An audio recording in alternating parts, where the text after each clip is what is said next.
News, सच जरूरी है। नमस्कार दर्शकों, ये है MNS न्यूज नेटवर्क। मैं हूं आपके साथ आरती। आइए देखते हैं आज की कुछ खास खबरें।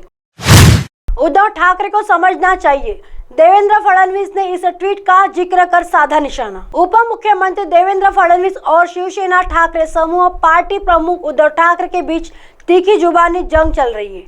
फडणवीस ने पटना में बैठक में शामिल होने के लिए ठाकरे की आलोचना की। इसके बाद उद्धव ठाकरे ने उन्हें जवाब दिया। इस पर फडणवीस ने दोबारा से पलटवार दिया। एक बार फिर देवेंद्र फडणवीस ने अपने एक ट्वीट का जिक्र करते हुए ठाकरे पर हमला बोला है। वह रविवार 25 जून को नागपुर में मीडिया से बात कर रहे थे। देवेंद्र फडणवीस ने कही ये बात। उद्धव ठाकरे की आलोचना के बारे में बात करते हुए देवेंद्र फडणवीस ने कहा, मैंने एक ट्वीट के माध्यम से उद्धव ठाकरे को जवाब दिया। उस ट्वीट को मिले समर्थन ने आज तक के सारे रिकॉर्ड तोड़ दिए।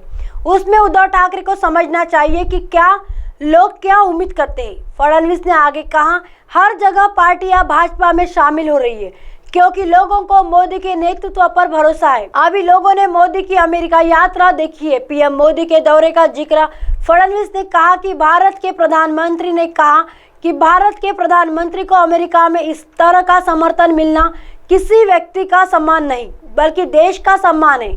फडणवीस ने कहा, मोदी तो एक बहाना है, यह मोदी का सम्मान नहीं है, यह भारत का सम्मान है। खचाखच भरी अमेरिकी संसद खड़ी हो जाती है और मोदी के लिए तालियां बजाती है। उस समय भारत का सम्मान हुआ। फडणवीस ने यह भी उल्लेख किया, बता दें कि इन दिनों महाराष्ट्र की राजनीति गरमाई हुई है।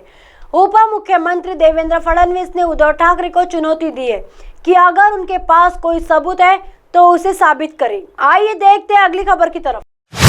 6 मुस्लिम देशों पर की थी बमबारी, निर्मला सीतारमण ने बराक ओबामा पर साधा निशाना। केंद्रीय वित्त मंत्री निर्मला सीतारमण ने प्रधानमंत्री नरेंद्र मोदी के अमेरिकी दौरे को लेकर रविवार को कहा कि पीएम मोदी का अमेरिकी दौरा भारत के लिए ऐतिहासिक रहा है। वहीं अमेरिका के पूर्व राष्ट्रपति बराक ओबामा द्वारा एक इंटरव्यू में भारत के मुसलमानों के हालात पर सवाल उठाने के मुद्दे पर निर्मला सीतारमण ने पीएम मोदी का बचाव किया। सीतारमण ने ओबामा पर निशाना साधते हुए कहा कि हम अमेरिका के साथ अच्छे रिश्ते रखते हैं, लेकिन फिर भी भारत में धार्मिक स्वतंत्रता को लेकर सवाल उठ रहे हैं। जबकि पूर्व राष्ट्रपति के शासन में 6 मुस्लिम बहुल देशों पर 26,000 से अधिक बम गिराए गए। सीतारमण ने यह भी कहा कि प्रधानमंत्री सबका साथ सबका विकास के सिद्धांत पर काम कर रहे हैं। किसी भी समुदाय के साथ पक्षपात नहीं किया गया है, लेकिन फिर भी बिना वजह इस मुद्दे की बहस में सभी लग जाते। प्रधानमंत्री नरेंद्र मोदी का 13 देशों ने सम्मान किया, जिसमें 6 देश मुस्लिम बहुसंख्यक वाले शामिल है। विपक्षियों पर भी साधा निशाना। विपक्ष एकमात्र लक्ष्य है कि बीजेपी और पीएम मोदी को किसी तरह हराना है, इसलिए बिना कांग्रेस और अन्य विपक्षी दल बिना डेटा के गैर मुद्दों उठाने में लगे हैं। विपक्ष को मालूम है कि वो बीजेपी और पीएम मोदी का चुनाव में मुकाबला नहीं कर सकते, इसलिए वो तरह तरह के कैंपेन चला रहे। विपक्षी दलों में प्रमुख रूप से कांग्रेस पिछले कुछ चुनाव के दौरान इस तरह की बिना डेटा के मुद्दा उठा चुकी है। आइए देखते हैं अगली खबर की तरफ। अपनी आर्मी रखने वाला बिजनेसमैन जिसने पुतिन को कर दिया चैलेंज, इतनी है टोटल नेटवर्थ। रूस पिछले 1.5 साल से वैश्विक भू राजनीतिक गतिविधियों का केंद्र बना हुआ है। बीते 1-2 दिन में तो इतनी तेजी से घटनाक्रम बदले हैं कि पूरी दुनिया हैरान रह गई है और अभी तक वास्तुस्थिति को समझने का प्रयास कर रही है। रूस के राष्ट्रपति व्लादिमीर पुतिन को दुनिया के सबसे ताकतवर लोगों में गिना जाता है।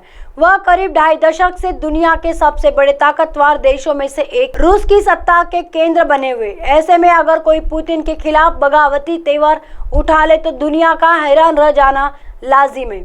मामला और पेचीदा हो जाता है जब पुतिन के खिलाफ बगावत का ऐलान करने वाला कोई और नहीं बल्कि उनका एक समय का बेहद करीबी रहा हो। बीते कुछ घंटों के घटनाक्रमों के केंद्र में है रूस के अरबपति कारोबारी। एक ऐसे अरबपति है जिनके पास खुद की सेना है और वह काफी ताकतवर मानी जाती है। प्रिगोजिन अफ्रीका से लेकर पश्चिम एशिया तक रूस के सैन्य अभियानों के प्रमुख भूमिका में रहे। यूक्रेन के साथ चल रहे मौजूदा युद्ध में भी प्रिगोजिन और उनकी सेना की बड़ी भूमिका रही है। प्रिगोजिन के बारे में कहा जाता है कि उन्हें रूसी राष्ट्रपति व्लादिमीर पुतिन के साथ नजदीकी से बहुत फायदा हुआ है। यह नजदीकी इस कदर रही है कि प्रिगोजिन को पुतिन के शेफ का संबोधन मिल गया था। रूस के राष्ट्रपति पुतिन की तरह प्रिगोजिन भी सेंट पीटर्सबर्ग शहर के है। जैसे जैसे रूस की सत्ता में पुतिन का दबदबा बढ़ता गया, प्रिगोजिन भी ताकतवर होते गए। एक समय सेंट पीटर्सबर्ग में हॉट डॉग बेचने वाले प्रिगोजिन देखते देखते क्रेमलिन ही नहीं बल्कि पूरे रूस के सबसे ताकतवर लोगों में से एक बन गए। उन्होंने साल 2014 में private military company Wagner PMC बनाई। यूक्रेन के वार फ्रंट पर जाने के बाद ही प्रिगोजिन रूस के रक्षा मंत्रालय और कुछ वरिष्ठ सैन्य जनरलों के खिलाफ नाराजगी जता रहे। इसकी परिणति खुली बगावत के रूप में हुई है और प्रिगोजिन अपनी वैगनर सेना को लेकर मॉस्को की ओर चल दिए। अब मामला लगभग सुलझ चुका है, लेकिन प्रिगोजिन दुनिया भर की खबरों में केंद्र में आ रही है। रिपोर्ट्स बताते हैं कि अभी प्रिगोजिन के पास महंगी यॉच, लग्जरी गाड़ियां, कई कंपनियों समेत 1 से 10 बिलियन डॉलर के आसपास की दौलत है। अब आप हमारे चैनल को आपके मोबाइल पर भी देख सकते हैं। मोबाइल ऐप पर देखने के लिए प्ले स्टोर से MNS news TV app download करें। इंस्टा, लिंक, ट्विटर, आइकॉक, फेसबुक और कई सोशल मीडिया के प्लेटफॉर्म पर हमारा चैनल उपलब्ध है। आप इसे यूट्यूब पर भी देख सकते हैं। आप हमारे चैनल को लाइव भी देख सकते हैं www.mnsnewstv.com पर। फिलहाल वक्त चला दर्शकों ब्रेक का। ब्रेक से लौटने के बाद देखिएगा देश और दुनिया की तमाम खबरें। बने रहिए MNS न्यूज पर। नमस्कार।